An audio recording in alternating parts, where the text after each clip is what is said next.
Hello, my name is Lynne Herr from Lincoln, Nebraska, and I'm excited at the opportunity to be a Google certified trainer because I want to better connect with other leading technology trainers from around the world. I want to contribute through resources and skills to that group, and I want to inspire teachers and educators from around the world to best use Google's tools to transform not only their classrooms, but the world.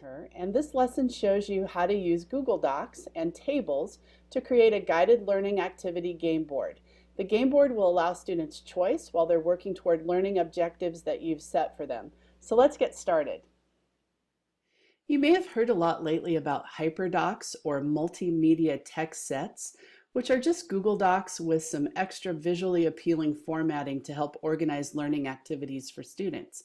In this example, you see a Hyperdoc game board, and this is one that I learned about at a Google Summit this fall in Kansas City. And the teachers who created this put the instructions in the center, put an activity linked to a tech tool in each of the cells around the center, and then students had choice in completing those activities.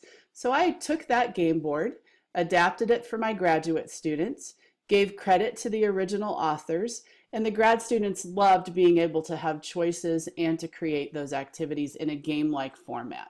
So let's pop over and create a Google table that you could use as a game board in your own situation. So under Table, we'll go under Table to Insert Table, which is our only choice, and we'll make our table 4 columns by 4 rows to give us a nice space in the middle for the directions. Now this looks like a table you're probably used to seeing, but it doesn't look like a game board yet.